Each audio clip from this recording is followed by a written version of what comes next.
Me llamo Esteban Aguilar y trabajo como médico forense en una morgue antigua en Querétaro. Desde niño tuve curiosidad por la muerte, pero jamás imaginé que aquella fascinación me llevaría a enfrentar algo que desafiaba toda lógica.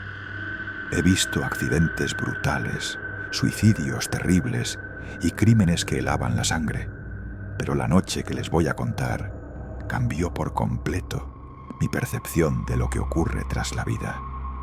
Era una madrugada de invierno y me encontraba solo, terminando la autopsia de un hombre de 34 años llamado Rodrigo Salvatierra, víctima de un choque automovilístico. Su cuerpo estaba destrozado, con múltiples fracturas y contusiones, pero lo más desconcertante no era su estado, sino lo que estaba por suceder. Mientras retiraba cuidadosamente las vísceras para examinarlas, sentí un frío que no provenía del aire acondicionado. Era un frío que calaba los huesos y dejaba la piel erizada. Fue entonces que lo escuché, un susurro apenas audible proveniente del cadáver. Al principio pensé que era mi imaginación, el cansancio acumulado después de horas de trabajo o el eco de mis propios pasos en la sala metálica. Pero el sonido se hizo más claro. Pronunciaba mi nombre: Esteban, Esteban. Congelado, retrocedí un paso. Mi bisturí temblaba en la mano y mi corazón golpeaba con fuerza. Me acerqué al cuerpo, asegurándome de que nadie más estuviera allí. Nadie, solo Rodrigo y yo. Y entonces sucedió algo imposible. Los labios del cadáver se movieron, articulando palabras que no deberían tener voz. La voz era áspera, como si viniera de un pozo profundo, y repetía mi nombre con insistencia. Intenté mantener la calma, recordando que eran reflejos de la rigidez post-mortem o espasmos musculares. Sin embargo, el brazo derecho de Rodrigo se levantó lentamente, con un movimiento controlado, y sus dedos se cerraron con fuerza sobre los míos, tirando de mi mano hacia su pecho. Solté un grito ahogado y di un paso atrás, pero mis pies parecían hundirse en el suelo de cemento frío. «Déjame salir», susurró nuevamente, con un tono que helaba la sangre. Sentí un escalofrío recorrer todo mi cuerpo. Cada intento de explicación racional se desmoronaba. ¿Cómo podía un cadáver moviéndose así emitir sonidos? Intenté hablarle como si fuera un niño asustado, y pronuncié su nombre con suavidad. «Tranquilo, Rodrigo. Solo estoy trabajando contigo, quiero ayudarte». Por un momento, todo pareció calmarse. Sus dedos aflojaron la presión y el brazo volvió a caer lentamente sobre la mesa. Respiré hondo, aunque sabía que no había aire moviéndose en su cuerpo muerto. No podía dejar de mirarlo. Sus ojos, vidriosos y opacos, me devolvían una sensación de inteligencia, como si supieran más de lo que cualquier ciencia podría explicar. Decidí continuar con la autopsia, pero cada instrumento que tomaba parecía vibrar bajo mis manos, como si un pulso invisible recorriera la sala. El bisturí brillaba con reflejos que no correspondían a las luces del techo, y las sombras de los rincones parecían moverse lentamente, siguiendo cada uno de mis movimientos.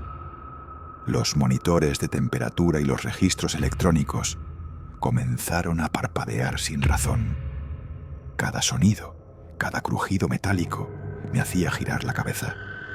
De repente, sentí un peso sobre mis hombros. No había nadie detrás de mí, y aún así, el cuerpo de Rodrigo pareció inclinarse hacia adelante, como si quisiera transmitir un mensaje. El susurro se hizo más fuerte, más urgente. «No cierres, no me dejes». El miedo me paralizó. No podía moverme ni gritar. Mis ojos recorrían la sala buscando algún reflejo que explicara lo imposible. Entonces, de manera inexplicable, el cuerpo comenzó a relajarse. La tensión en sus músculos desapareció gradualmente, como si un hilo invisible hubiera sido cortado. Sus extremidades, antes rígidas, se acomodaron con facilidad y su rostro recuperó una expresión serena, aunque aún pálida y sin vida. Cuando terminé, la morgue estaba en silencio absoluto, pero yo sentía que algo me observaba desde cada sombra. Al salir, cerré la puerta con cuidado y caminé hacia mi auto, intentando racionalizar la experiencia. «Debes estar cansado, Esteban. Fue tu mente», me dije a mí mismo. Pero no, la sensación de que Rodrigo todavía estaba allí, observándome, persiste hasta hoy. A veces, cuando el viento golpea las ventanas metálicas de la morgue, juro escuchar un susurro. Mi nombre, suave y constante. Desde esa noche, nunca volví a ver un cadáver igual. Y he aprendido, aunque no lo confiese a nadie, que algunos cuerpos no se limitan a la muerte. Sus secretos, sus voces y su presencia pueden permanecer esperando que alguien los escuche. Mi nombre es Valeria Cortés y trabajo como auxiliar en la morgue de un hospital en Puebla desde hace varios años. Desde que comencé, escuché muchas historias de compañeros sobre sucesos extraños, susurros y sombras que se movían por la sala de cadáveres. Nunca les presté demasiada atención, hasta aquella noche que cambió mi percepción por completo. Era una tarde tranquila y me encontraba organizando los insumos mientras esperaba que llegara mi turno de vigilancia nocturna. La morgue estaba desierta, apenas iluminada por luces fluorescentes que parpadeaban constantemente. Decidí sentarme en una de las bancas metálicas del largo pasillo para revisar unos apuntes cuando percibí una presencia detrás de mí. Al levantar la vista, vi a una niña pequeña de unos 6 años, con cabello castaño claro y piel pálida. Llevaba un vestido rosa y sus ojos brillaban con una mezcla de curiosidad e inocencia inquietante. Sonreía mientras caminaba entre las bancas, balanceándose y jugando como si no existiera un solo muerto a su alrededor. «¿Tú trabajas aquí, verdad?», preguntó con voz dulce pero extrañamente firme. «¿Qué haces con estas personas que ya no viven?». Intenté mantener la calma, aunque un escalofrío recorrió mi espalda. Le respondí que sí, que cuidaba a los cuerpos, pero que debía permanecer allí hasta que los médicos llegaran a hacer su trabajo. La niña me miró detenidamente, inclinando la cabeza como si evaluara la sinceridad de mis palabras. «¿Y por qué no lloran?», insistió. «¿No les duele nada?». Le explicó que los cuerpos ya no sentían dolor, que habían dejado el mundo de los vivos. Ella asintió con interés, pero luego algo llamó mi atención. La pequeña tenía una herida profunda en la parte trasera de la cabeza, cerca de la nuca. No sangraba, pero era evidente que había sufrido un golpe fuerte. «Me caí de la azotea jugando», dijo despreocupada. «Pero no me duele, estoy bien». Su indiferencia me heló. La herida parecía incompatible con la vitalidad que mostraba. La miré buscando alguna explicación lógica, pero ninguna llegaba. Le pregunté por sus padres y señaló hacia la entrada del hospital, en la zona de urgencias. Supuse que estaban allí, pero la niña seguía caminando entre las bancas, jugando y haciendo preguntas sobre mi vida y mi trabajo. Durante un instante, aparté la mirada para contestar un mensaje en mi celular. Cuando volví a mirar, la niña había desaparecido. Me levanté rápidamente, recorriendo el largo pasillo, revisando debajo de las bancas, los baños cercanos y hasta la entrada de urgencias. No había rastro de ella. Mi corazón latía con fuerza. La sensación de que algo imposible había ocurrido no me dejaba pensar con claridad. 5 minutos después, llegaron 2 camilleros con un pequeño cuerpo envuelto en una sábana blanca. Lo colocaron sobre la plancha y retiraron la tela. Era la niña. Llevaba el mismo vestido rosa y tenía la misma herida en la nuca que yo había visto hacía unos minutos, aparentemente viva. Mi mente intentaba racionalizarlo, pero no había explicación. La niña había estado conmigo en el pasillo, sonriendo, hablando, y ahora estaba muerta sobre la plancha de la morgue. Intenté hablar con los camilleros, pero ellos me miraban con incredulidad, ignorando mi desesperación. Durante la autopsia, cada movimiento que hacía me recordaba a la niña viva que había jugado conmigo momentos antes. Su energía, su curiosidad y su alegría parecían haberse quedado atrapadas en la morgue, como un eco que no podía desaparecer.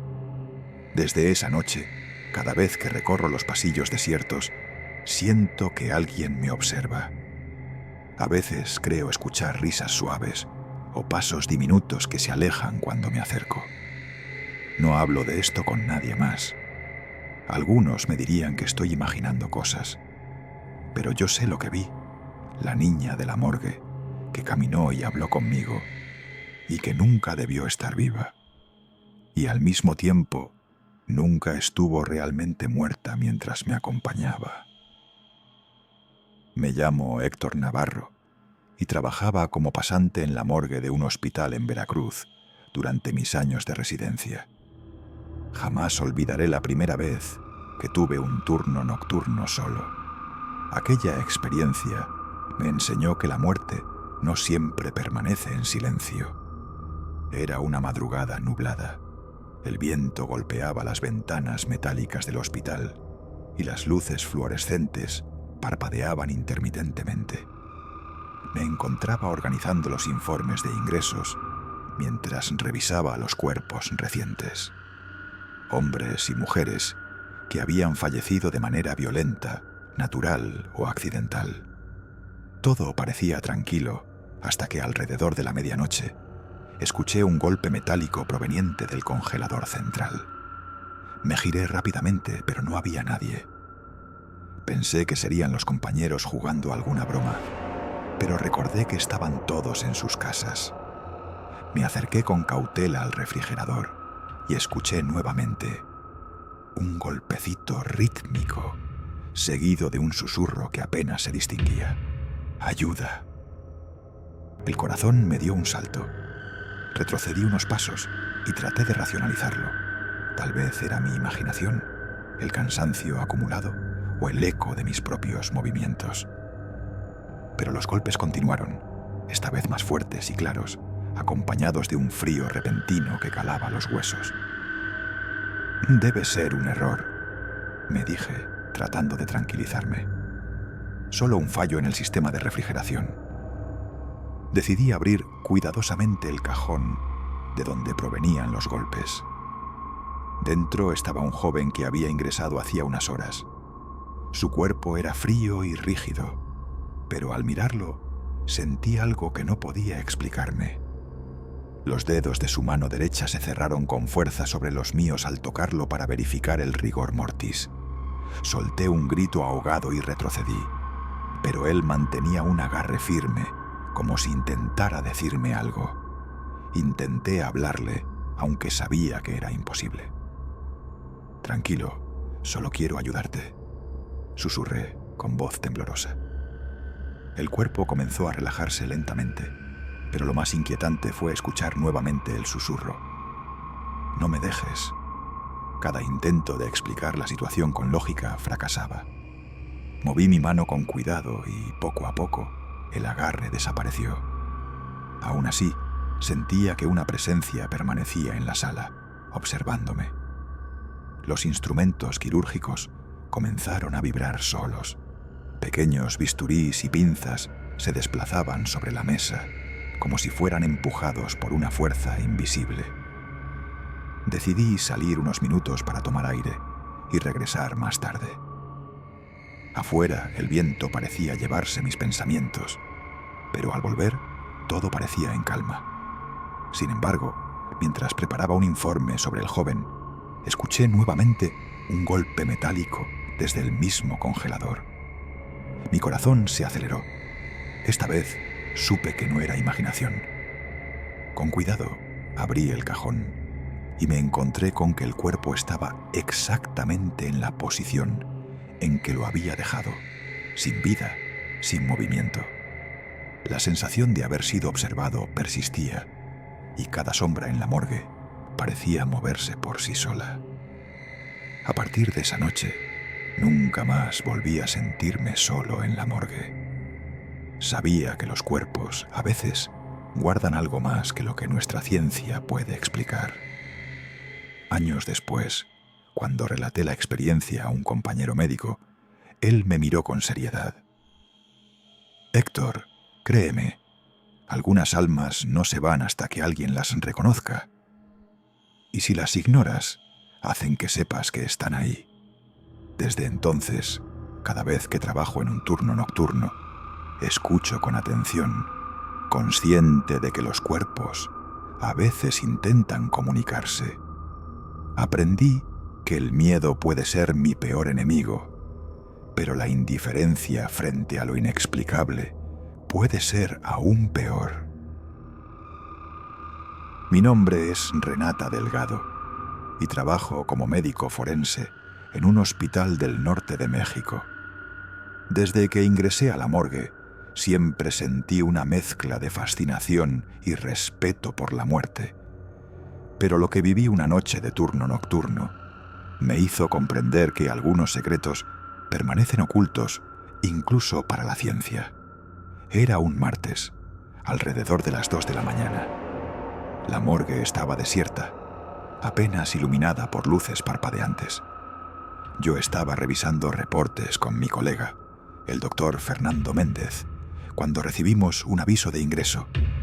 Un cuerpo femenino hallado en avanzado estado de descomposición en su departamento. Según los vecinos, llevaba días sin ser vista y un olor penetrante había alertado a todos. Cuando colocamos el cuerpo sobre la plancha, noté de inmediato algo extraño. La mujer estaba en posición fetal, con todos sus músculos rígidos de manera extrema. Intenté manipular sus brazos, pero ni un solo dedo cedía. Probamos con mis manos y las del doctor Méndez, pero era como intentar mover piedra. Nunca había visto un rigor mortis tan intenso. «Renata, ¿crees en lo paranormal?», me preguntó de repente el doctor Méndez, con una expresión seria. Reí nerviosa, dudando de la pregunta. «No, Fernando. Soy científica. ¿Por qué lo preguntas?».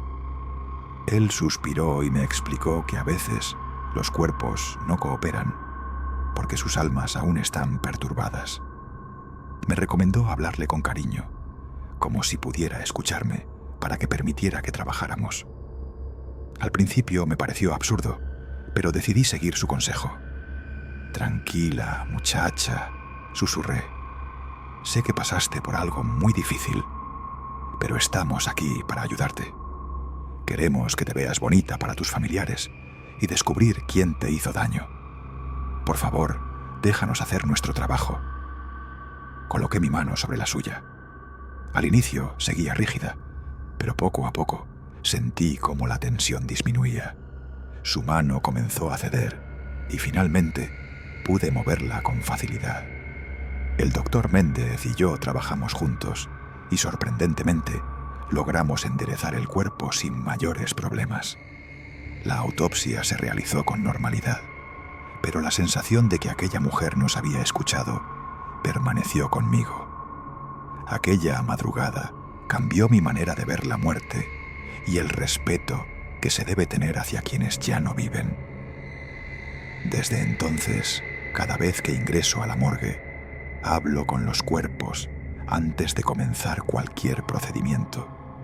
Un pequeño gesto que me ha salvado de experiencias escalofriantes y me ha permitido sentir una conexión con ellos que no puedo explicar. No todas las noches son tan intensas, pero la presencia de algo inexplicable siempre está allí, en los pasillos fríos y silenciosos, en los cajones metálicos donde guardamos a los que ya no respiran. Aprendí que en la morgue no solo trabajamos con cuerpos, trabajamos con memorias, con restos de vidas que aún parecen querer comunicarse.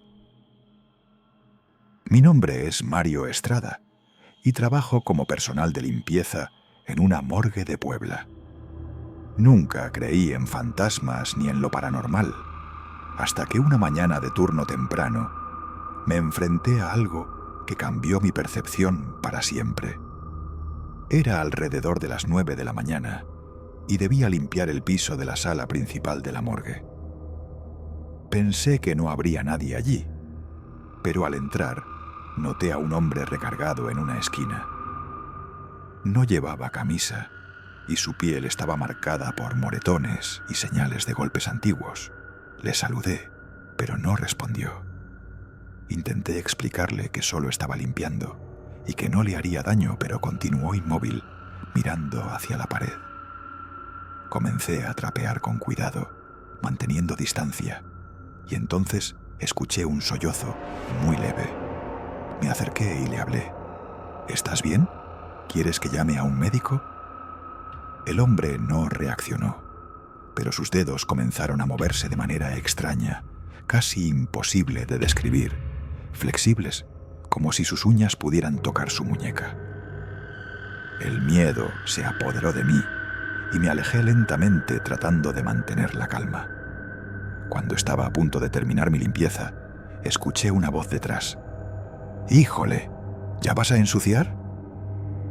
Al girarme, vi a la médico forense que supervisaba la morgue.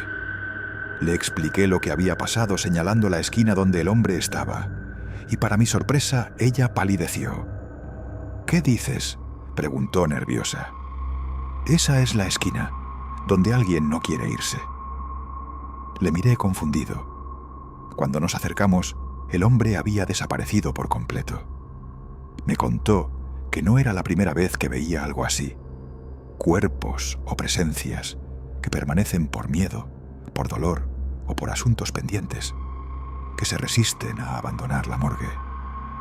Incluso recordó una noche en que había escuchado llantos detrás de ella, y al voltear, alguien estaba recargado en la pared, con los dedos moviéndose de forma inquietante. Desde esa experiencia, cada vez que entro a la morgue, siento que hay ojos observándome, que las sombras se mueven con vida propia y que el silencio de la muerte es solo una ilusión. Aprendí que allí no estamos solos y que algunos muertos permanecen para recordarnos que la frontera entre la vida y la muerte es más delgada de lo que creemos. Me llamo Adrián Lozano y fue durante mi primera noche como pasante en la morgue de un hospital en Guadalajara que tuve mi experiencia más aterradora. Desde siempre, la idea de la muerte me había fascinado, pero esa noche descubrí que en esos pasillos fríos y silenciosos la muerte no siempre está sola. Mi supervisor, el doctor Raúl Navarro, un hombre robusto y de carácter tranquilo, me dijo que no me preocupara, que solo debía vigilar mientras él se ausentaba 1 hora para comer. Asentí, intentando ocultar mi nerviosismo. La morgue estaba iluminada por luces fluorescentes que zumbaban, y el frío metálico de los cajones me hacía sentir cada músculo tenso. Aproximadamente a las 12 de la noche, mientras revisaba algunos apuntes, escuché un susurro débil. Al principio pensé que era imaginación, pero el murmullo se volvió más claro, mezclado con lo que parecían risas suaves. Me levanté y recorrí el pasillo. Estaba vacío. El sonido provenía de los cajones donde se guardaban los cuerpos. Mi corazón empezó a latir con fuerza. De repente, las luces parpadearon y un golpe metálico resonó cerca. Era como si alguien intentara abrir los cajones. Intenté mantener la calma, pensando que algún colega me jugaba una broma, y me acerqué al cajón de donde provenía la voz más clara, una mujer que parecía reírse. «Muy graciosos, ¿verdad?», dije con un hilo de voz. Abrí el cajón lentamente. Dentro había un cuerpo femenino envuelto en una bolsa negra. Por un instante no pasó nada, pero la risa regresó. Retiré la bolsa, esperando encontrar a alguien del personal, pero era ella, muerta, fría, con los ojos cerrados. La risa parecía no venir de su cuerpo, sino de algo invisible alrededor. Intenté respirar profundo, pero un segundo golpe metálico me hizo retroceder. Otro cajón se abrió solo ante mis ojos, esta vez con un hombre mayor dentro. Al mirar, la risa cesó. Mi cuerpo temblaba y la temperatura de la morgue parecía aún más baja que antes. Salí corriendo hacia la entrada, donde encontré al doctor Navarro disfrutando de su comida. Entre jadeos, intenté explicar lo sucedido. Él sonrió y con tranquilidad dijo: «A veces escuchas cosas, Adrián.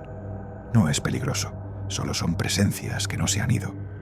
Con el tiempo te acostumbras, pero no podía acostumbrarme.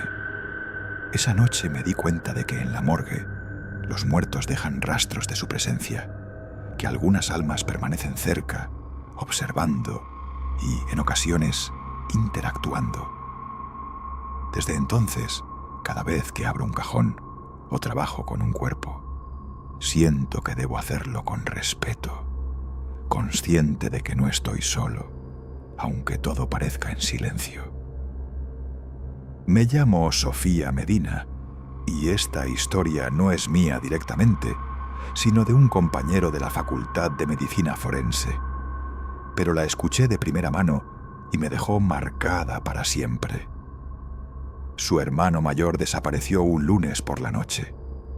No llegó a casa después del trabajo y nadie pudo localizarlo. Su celular estaba apagado y no había respuesta a llamadas ni mensajes. La familia, desesperada, levantó una denuncia y las autoridades comenzaron la búsqueda, recorriendo calles, hospitales y centros de atención. Nada. Pasaron los días, lunes, martes y miércoles, y finalmente el viernes por la madrugada. La madre de mi amigo recibió una llamada de un número desconocido. Era él. Estaba vivo, aunque su voz sonaba débil y temblorosa. Dijo que lo buscara en un hospital a las afueras del pueblo y que ahí lo encontraría. Antes de que pudiera preguntar más, la llamada se cortó. Preocupados, toda la familia se dirigió al hospital en la madrugada. Buscaron en todas las áreas posibles, pero los registros no mostraban que él hubiera ingresado a ninguna cama ni a urgencias. Fue entonces que recordaron la morgue. Con miedo y esperanza, entraron al área restringida y, para su horror, encontraron a su hijo recostado sobre la plancha, a punto de ser trasladado a la fosa común, pues nadie lo había reclamado desde el lunes. Al reconocerlo, la madre no podía creerlo. Su hijo estaba muerto desde hacía días, pero de alguna manera esa madrugada había logrado marcar para pedir ayuda. No había explicación lógica. Los médicos corroboraron la hora de fallecimiento. Nadie pudo dar sentido a cómo su voz llegó hasta el teléfono de su madre. Mi amigo me contó que la sensación de ver a su hermano allí, muerto pero de alguna forma presente, lo dejó con un nudo en la garganta y una mezcla de terror y desconcierto que nunca olvidaría.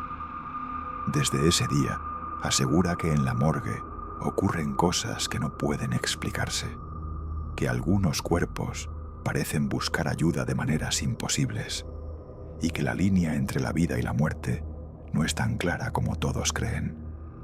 Cada vez que cuenta esta historia, lo veo temblar un poco, recordando la angustia, la desesperación y el miedo de aquellos momentos. Para él, la morgue dejó de ser solo un lugar de trabajo. Se convirtió en un sitio donde lo inexplicable puede tocarte la vida de la manera más inesperada. Mi nombre es Norma Villalobos y trabajo como asistente de limpieza en un hospital de Veracruz. Lo que me sucedió me hizo comprender que la muerte no siempre se queda quieta y que algunos espíritus permanecen entre nosotros por miedo o tristeza. Era una noche tranquila, aproximadamente las 9 de la noche, y debía preparar la morgue para el turno nocturno. Entré al área y todo parecía en calma, hasta que escuché un llanto lejano. Al principio pensé que se trataba de algún niño en urgencias, pero el sonido se hizo más claro y desesperado. La voz provenía de la morgue. Entré con cautela y observé todos los rincones, pero no había nadie. Entonces vi a una niña pequeña, de cabello castaño y un vestido blanco, apoyada contra la pared de una esquina. Sus ojos estaban llenos de miedo y frío, y sus manos temblaban mientras pedía ayuda. Intenté tranquilizarla, hablándole suavemente. «Tranquila, ya estamos aquí, no pasa nada». La niña me miró con una expresión mezcla de tristeza y curiosidad, y me contó que no podía irse de la morgue porque estaba muy asustada y sola. Me explicó que había sufrido un accidente, que había caído de la azotea mientras jugaba, y que ya no sentía dolor, pero que su espíritu estaba atrapado. Intenté buscarla por todos lados, pero desapareció de repente. Confundida y nerviosa, recorrí la morgue y no encontré rastro de ella. Minutos después, llegó un grupo de trabajadores con una camilla. Habían traído un cuerpo que nadie había reclamado. Al retirar la sábana, vi con horror que era la niña, el mismo vestido blanco, el mismo cabello y la misma herida que ella me había mostrado momentos antes. Mi corazón se detuvo. Era imposible. La niña había estado viva hace apenas unos minutos hablando conmigo y ahora estaba muerta. Los familiares la reconocieron y contaron que había sufrido el accidente horas antes. Todo coincidía con lo que había presenciado. Desde esa noche comprendí que algunos espíritus permanecen por temor o porque necesitan decir algo antes de irse. Aprendí a tratar cada presencia con respeto, a hablarles con cariño y a no ignorar lo que mis sentidos me muestran. La morgue dejó de ser solo un lugar de trabajo. Se convirtió en un sitio donde la vida y la muerte se entrelazan y donde lo inexplicable puede tocarte de manera directa. Nunca volví a ver a la niña, pero su energía quedó grabada en mí. Cada vez que entro a la morgue, siento que hay ojos observándome, presencias que solo se revelan a quienes saben escuchar, y que incluso en el silencio más profundo, la muerte nunca está sola.